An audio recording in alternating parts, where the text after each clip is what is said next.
Hello प्यारे बच्चों, कैसे हैं आप लोग। आज हम लोग देखने वाले हैं कक्षा 10 हिंदी 2023 बोर्ड की हिंदी के इम्पोर्टेंट क्वेश्चन। 16 फरवरी को ये 100% क्वेश्चन आएंगे। इसमें हम लोग लेखक देखने वाले हैं और काल अवधि देखने वाले हैं। काल अवधि जो होती है किस युग की कितनी काल अवधि होती है वो देखने वाले हैं। लेखक देखने वाले हैं, काल की प्रवृत्ति देखने वाले हैं और उन लेखक है उनकी विधा विधा वो देखने वाले हैं। तो इस वीडियो में हम लोग बहुत कुछ देखने वाले हैं। अगर आप हमारे चैनल से तैयारी करते हैं तो आपको 70 में 70 नंबर तो पक्का होने वाला है। इस वीडियो को देख लीजिए, इसमें से तो आपका 100% क्वेश्चन मिल जाएगा। ठीक है, इसमें हमने लेखक बताया है, उनकी उनका परिचय दिया है, उसकी कौन कौन से कहानी लिखी है, विधा लिखी है, जो गद्य पद्य में उन्होंने जो भी लिखा है, और लेखक और उनके रचयिता, ये भी इस वीडियो में दिया गया है। हम बता रहे हैं कि इसमें से 100% क्वेश्चन आएगा। तो चलिए देखते हैं वो क्वेश्चन कौन कौन से हैं। तो सबसे पहले हम लोग देखने वाले हैं काल अवधि से। ठीक, काल अवधि से सबसे पहले हम लोग देखेंगे कि शुक्ल युग यहाँ पर दिया गया है। शुक्ल युग पहले क्वेश्चन में हमने लिया है शुक्ल युग, और सभी युग का हमने काल अवधि लिया है, ताकि आपका एक भी नहीं छूटे। इतने काल अवधि आप तैयार कर लेंगे तो आपका एक भी काल अवधि यानी एक तो नंबर का एक भी क्वेश्चन छूटने वाला नहीं है। ठीक है, तो काल अवधि हम लोग यहाँ पर लेंगे। तो देखिए सबसे पहले शुक्ल युग। ये शुक्ल युग की काल अवधि कितनी है तो देखेंगे 1919 ईस्वी से 1938 ईस्वी तक।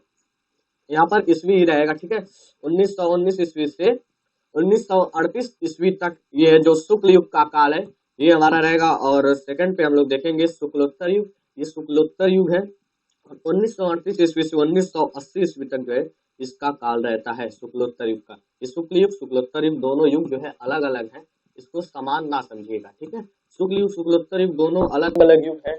और यहाँ पर इसके बाद हम लोग देखेंगे ऋतुकाल।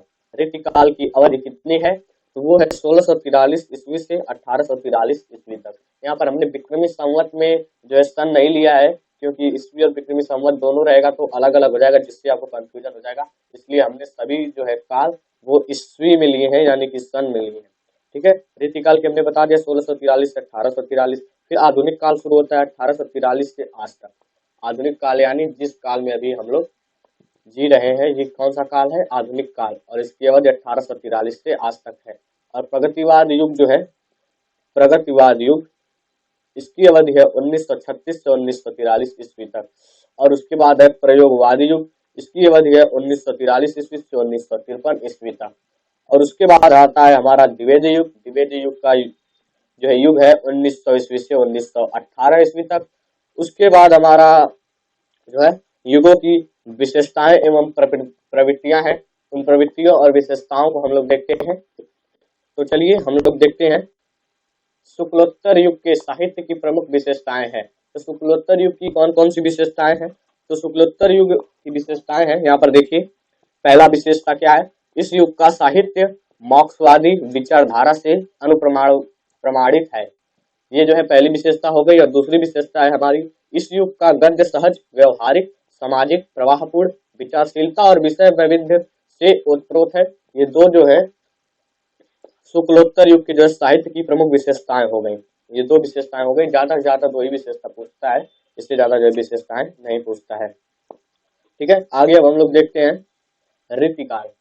ठीक, पहले हम लोगों ने काल अवधि देखा सभी कालों को, फिर उनकी विशेषताएं देखेंगे, फिर उन काल के प्रमुख कवि देखेंगे और उनकी रचनाएं देखेंगे। ठीक है, तो देखते हैं ऋतुकाल की मुख्य प्रवृत्तियां विशेषताएं कौन कौन सी हैं। तो पहला है श्रृंगार रस की प्रधानता और काव्य कला एवं पक्ष की प्रधानता। ऋतुकाल की प्रवृत्तियां यानी कि मुख्य विशेषताएं कौन कौन सी हैं। प्रवृत्तियां मतलब विशेषताएं ही होती हैं, इसमें आप लोग कंफ्यूज मत होइएगा। विशेषताएं पूछे या प्रवृत्तियां पूछे, उसका मतलब क्या होता है, उसकी गुण या विशेषता होता है। और उसकी ऋतुकाल की विशेषता क्या है, श्रृंगार रस की प्रधानता और काव्य कला पक्ष की प्रधानता।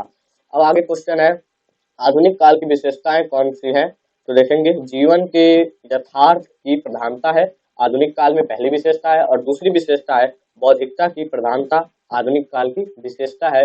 और इसके बाद हम लोग नेक्स्ट क्वेश्चन देखेंगे प्रयोगवाद की विशेषताएं। इसमें घोर व्यक्तिकता और यथार्थवादी दृष्टिकोण प्रयोगवादी की विशेषताएं हैं।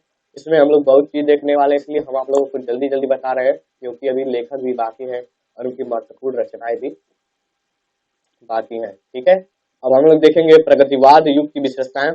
तो प्रगतिवाद युग की कौन कौन सी विशेषताएं हैं? मानवतावादी प्रवृत्ति है इसकी विशेषता पहली, और दूसरी विशेषता है विद्रोह एवं क्रांति की भावना। इसके बाद हम लोग देखेंगे छायावाद युग के विशेषताएं। छायावाद युग की विशेषताएं हम लोगों को लिखना है। ठीक, तो इसमें जो पहली विशेषता हमारी होगी श्रृंगार और प्रेम वेदना, इसकी पहली विशेषता हो जाएगी। और दूसरी विशेषता प्रकृति का मानवीकरण हो जाएगा, छायावाद युग की दूसरी विशेषता। दो विशेषता हमने हर लगभग युग की देख ली है, जो कि इम्पोर्टेंट है। ठीक है, इनको आप लोगों को हमेशा याद करना है। इसको बिना याद किए आपका काम चलने वाला नहीं है, इसको याद करना है। इसके बिना याद किए आपका काम नहीं चलने वाला है। ठीक है, ये सभी जो है इम्पोर्टेंट जो है विशेषताएं पूछी गई हैं पिछले साल और पिछले 10 साल की, उन विशेषताओं को हमने इस वीडियो में लिया है और क्या किया है, सभी का आंसर ढूंढ के इसमें लिखा है। अब अगला देखते हैं हम लोग। अगला क्वेश्चन है नई कविता की प्रमुख विशेषताएं। जो नई कविता युग है, नई कविता की प्रमुख विशेषताएं कौन सी हैं? ये जो है एक नया क्वेश्चन है। ये क्वेश्चन अभी फिलहाल तो पेपर में पूछा नहीं गया है, ये नया क्वेश्चन है, तो इसे फिर भी आप लोग याद कर लीजिएगा। इसकी भी दो विशेषताएं हैं। प्रयोगों में नवीनता और बौद्धिकता की प्रधानता जो है, इसकी नई कविता की जो है, नई कविता युग की प्रमुख विशेषताएं हैं। अब हम लोग देखेंगे लेखक एवं उनकी रचनाएं। हमने क्या कहा था, हम रचनाएं भी देखेंगे और लेखक भी देखेंगे। अब हम लोग क्या देखते हैं, लेखक एवं उनकी रचनाएं। तो चलिए हम लोग लेखक और उनकी रचनाएं देखते हैं। तो सबसे पहले देखिए परीक्षा गुरु, ये बहुत इंपॉर्टेंट प्रश्न है, बहुत बार पूछा गया है। परीक्षा गुरु श्रीनिवास दास जी की रचना है। तो ये गलत हो गया, यहाँ पर मार्कर इसमें चला गया, कोई दिक्कत नहीं है। यह श्रीनिवास दास लिखा है, आप लोग लिख लीजिएगा। ठीक है, परीक्षा गुरु जो है श्रीनिवास दास की रचना है। और इसके बाद है साहित्य लोचन, यहाँ पर साहित्य लोचन है, और एक और है साहित्य अवलोकन, दोनों अलग अलग है। साहित्य लोचन जब पूछेगा तो उसके लेखक हो जाएंगे हमारे श्याम सुंदर दास। जब साहित्य क्या पूछेगा, वह नहीं है, यहाँ पर साहित्य लोचन है। ठीक, यहाँ पर क्या है, साहित्य लोचन जब पूछेगा तो उसके लेखक हो जाएंगे हमारे श्याम सुंदर दास। और जो ठलुआ क्लब गुलाब राय की रचना है, जो कि बहुत ही इंपॉर्टेंट है। ठलुआ क्लब गुलाब राय जी की रचना है, जो कि बहुत ही इंपॉर्टेंट है। और सेवा सदन प्रेमचंद जी की रचना है। बाण भट्ट की आत्मकथा हजारी प्रसाद द्विवेदी है। इसमें हमने सभी इंपॉर्टेंट जो है पूछे गए हैं, वही जो है हमने लेखक एवं उनकी रचनाएं लिया है। देखिए सभी इंपॉर्टेंट है, और सबसे ज्यादा बहुत ही ज्यादा इंपॉर्टेंट वालों को हम लोग टिक भी करते चल रहे हैं। अतीत के चलचित्र, ये भी बहुत ही ज्यादा इंपॉर्टेंट है, जो कि महादेवी वर्मा की रचना है। और साहित्य अवलोकन विनय मोहन जी की रचना है। यहाँ पर दो जो है आपको डिफरेंस देखने को मिलेगा, साहित्य लोचन और साहित्य अवलोकन। हमने कहा था ना, यहाँ पर दो डिफरेंस है। साहित्य लोचन जब आएगा तो आप श्याम सुंदर दास जी को लिखेंगे, और साहित्य अवलोकन जब आएगा तो विनय मोहन जी को आप लिख देंगे। ठीक है, सूरत का सातवां घोड़ा, ये भी बहुत इंपॉर्टेंट प्रश्न है। सूरत का सातवां घोड़ा किसकी रचना है? तो वो रचना धर्मवीर भारती जी की है, सूरत का सातवां घोड़ा। आवारा मसीहा के रचनाकार जो है विष्णु प्रभाकर है हमारे, और ये भी बहुत ही इंपॉर्टेंट क्वेश्चन है। और लहरों के राजहंस जो है मोहन राकेश जी की रचना है। लहरों के राजहंस जो है मोहन राकेश जी की रचना है। और आगे है हमारा अमृत राय द्वारा लिखित कलम का सिपाही, बहुत ही ज्यादा आईएमपी प्रश्न है। कलम का सिपाही किसकी रचना है? ये अमृत राय जी की रचना है। ये प्री बोर्ड में हर साल पूछता है, और बोर्ड में भी पिछले साल ये एक जो है पेपर में आया था, अलग मॉडल के पेपर में आया था, सभी मॉडल पेपर में ये नहीं आया था। एक सेंटर से हमने उस पेपर को लिया था, तो ये जो प्रश्न आया हुआ था, कलम का सिपाही। कलम का सिपाही जो है अमृत राय द्वारा रचित है। क्या भूलूं क्या याद करूं, इसके जो है रचयिता हरिवंश राय बच्चन जी है, जो कि अमिताभ बच्चन जी के पिता है। क्या भूलूं क्या याद करूं, ये हरिवंश राय बच्चन की रचना है। आत्मकथा हरिवंश राय बच्चन जी की रचना है। और त्याग पत्र जैनेन्द्र कुमार की रचना है। इसमें जो हमने आईएमपी लगाया है प्रश्न, वो तो आपको याद करना ही करना है, और शायद साथ में जो छोड़ा है वो भी याद करना है, क्योंकि इसमें हमने आईएमपी जो है वही सभी लिए, लेकिन जो बहुत ही ज्यादा आईएमपी उस पर हमने टिक लगाया, यानी कि इसको आपको आईएमपी वाले को याद कर लेना है, और जो है बाकी हमने टिक नहीं लगाया उसको भी याद करना है, क्योंकि ये भी बहुत ही ज्यादा इंपॉर्टेंट है। सब इंपॉर्टेंट को हमने इस वीडियो में लिया है, बाकी जो इंपॉर्टेंट नहीं है उनको भी याद करना पड़ेगा, हल्का फुल्का उसको एक बार देख लीजिएगा। अब आगे देखते हैं कुछ रचनाएं। देखिए जैसे राहुल संकृतायन जी की रचना है मेरी तिब्बत यात्रा और मेरी यूरोप यात्रा। ठीक है, एक ही साथ हमने इसे इनकी दोनों रचनाओं को लिख दिया है। मेरी तिब्बत यात्रा और मेरी यूरोप यात्रा राहुल संकृतायन जी की रचना है, जो कि यात्रा वृत्तांत विधा के कवि है। ठीक है, रामचंद्र शुक्ल जी की रचना चिंतामणि है और रस मीमांसा है, जो कि बहुत ही इम्पोर्टेंट है। ठीक है, इम्पोर्टेंट है ये रस मीमांसा। और चिंतामणि जो है रामचंद्र शुक्ल जी की रचना है। और राहुल संकीर्तन की मेरी तिब्बत यात्रा और मेरी यूरोप यात्रा, ये दोनों जो है बहुत ही इम्पोर्टेंट है, इसलिए हमने इन दोनों को ही लिखा है जो इम्पोर्टेंट है। हालांकि और भी रामचंद्र शुक्ल जी की रचनाएं हैं जो कि आगे वीडियो में है। ठीक है, जयशंकर प्रसाद जी की रचना देखिए, यहाँ पर सभी इम्पोर्टेंट हैं।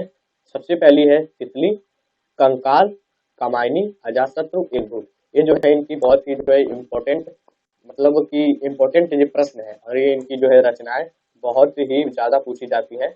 और आगे भी इनकी कई रचनाएं हैं जो हमने लिखा हुआ है, आगे वीडियो में है।